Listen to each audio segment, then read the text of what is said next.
Come on, I want you to do it. I want you to do it. Come on, bro. Just drop the trailer. I'm gonna go insane, bro. Oh my god. Just please. Please, please, please, please, please.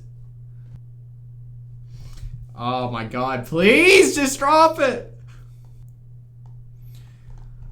Oh, the temptation. I can literally watch it from someone's stream right now, but I just gotta wait, man. Oh, God.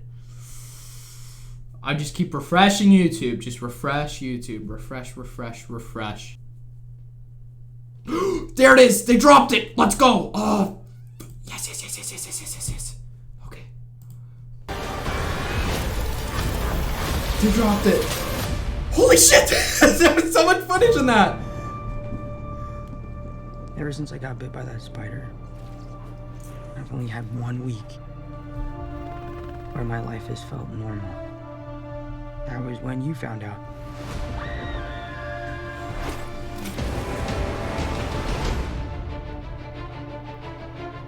When you botched that spell where you wanted everyone to forget that Peter Parker's Spider-Man,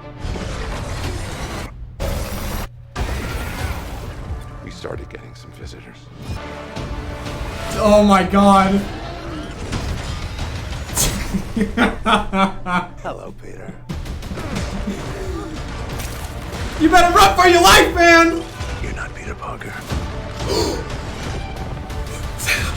I'm sorry, what was your name again? Dr. Otto Octavius. The prison! Wait, no, seriously, what's your actual name? Oh my god, he looks so good! Out there. We need to send them back. So, Scooby-Doo this crap. You know, all this is kind of your mess. I know a couple of magic words myself, starting with the word please. Please, Scooby-Doo this crap.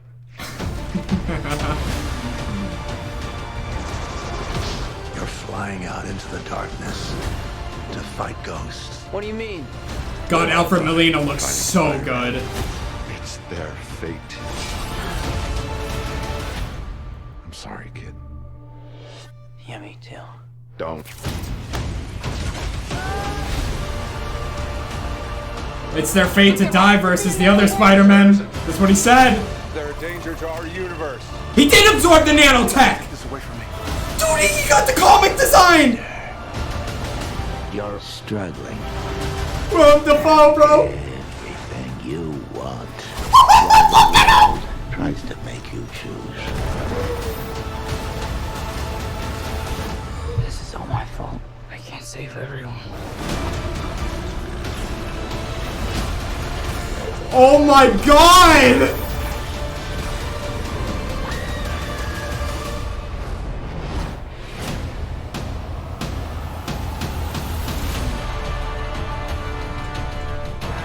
Come on, come on, come on, please! What's happening? They're starting to come through, and I can't stop them. December 17th, exclusively in movie theaters. Oh! 29, Spider Monday. Oh, it was so good, but... Oh, they didn't do it! Are you serious? Okay, okay. It was good. You saw Sandman there, Lizard, that's confirmed. Everyone said he was freaking Venom in the first trailer, which was bullshit. You could see it was Lizard with his tail, and he was in the prison. That's why there was like the Doctor Strange magic. You son of a bitch, bro.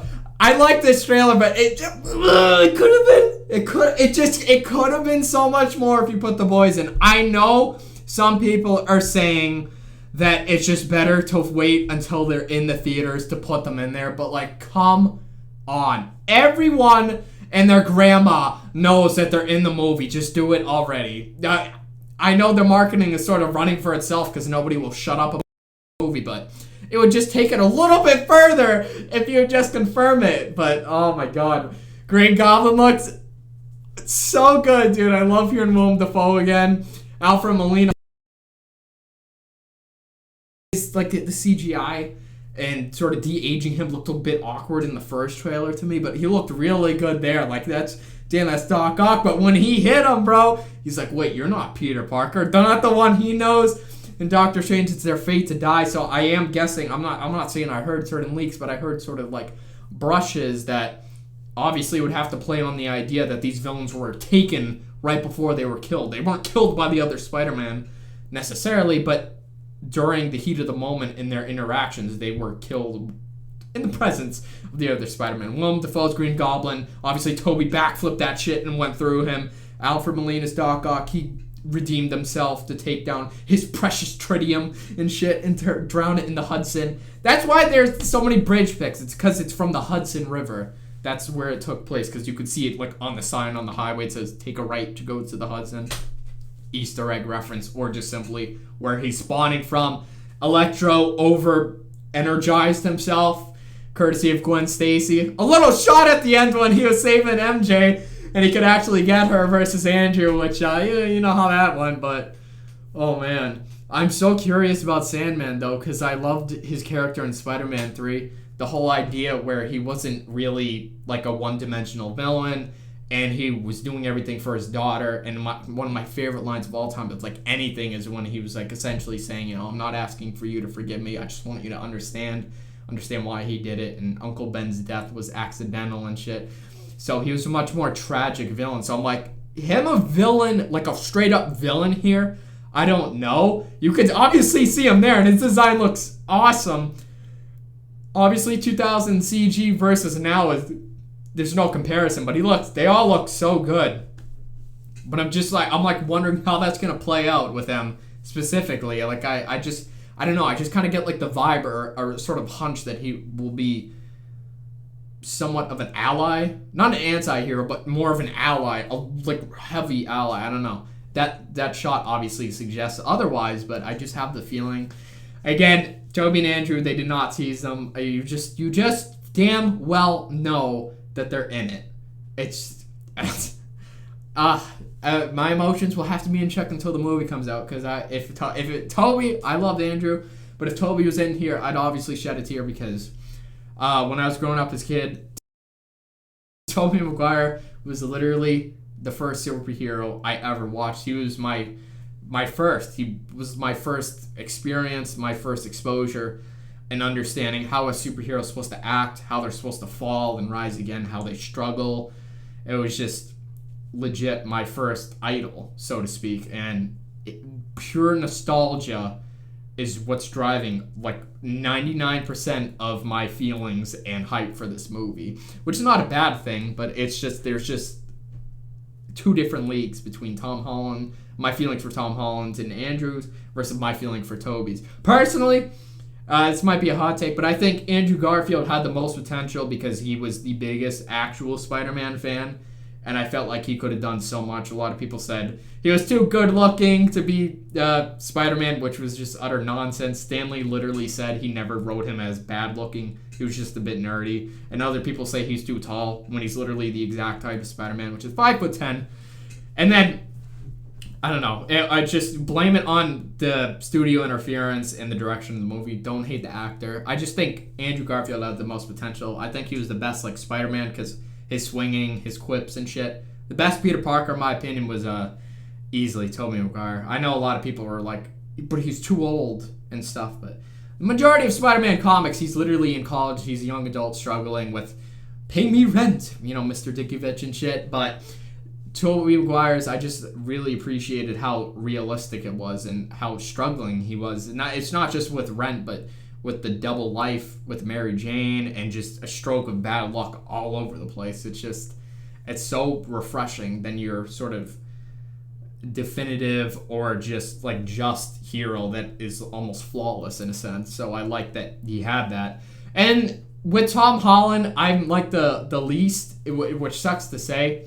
But the thing is recently I rewatched them and I looked at them in a new light because I just get mad because of the subtle change of his origins. I know they're going to be explored in the animated series, and he mentioned ever since getting bitten by the spider, but the little to no mention of Uncle Ben is just like really bugs me. No pun intended with the bug spider. But I just started thinking of it as like these are all multiverse.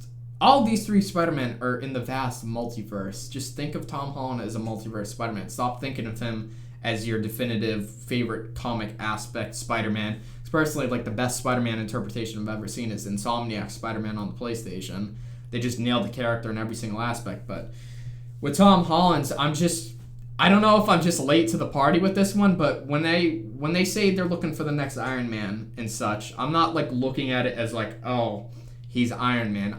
I'm starting to like trying to process it as not being the heir to Iron Man in terms of his wealth and his technology, but it's just sort of a trustworthy figure that Tony chose to be better than him in terms of not of what he can inherit from him, but just what the amount of impact that he can have. He wants his impact on the world to surpass himself, meaning like talking from the perspective of Tony, because he said that like, I didn't want you to be me, I wanted you to be better. So like I'm starting to look at it like that. Like he chose Tom Holland's Spider-Man to be the next sort of ideological figure and leader of not the Avengers, but just like in terms of their Marvel world, their superhero world, the one who can make the most difference in terms of grounded on Earth, not like outer space, like on Earth, who can make the biggest difference.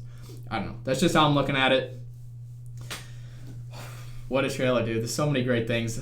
I hope you guys enjoyed this one. I can't lie, I'm very sad that they didn't show the boys, but it is what it is. It is what it is. But yeah, hope you guys enjoyed.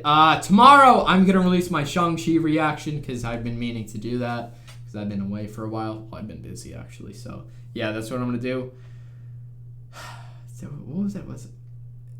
No, I'm just like speaking out of my mind. I don't know. I'm going to rewatch this trailer on my TV because right now I watch it on my shitty monitor. So yeah, hope you guys enjoyed. And until then, I'll catch you folks in my next video.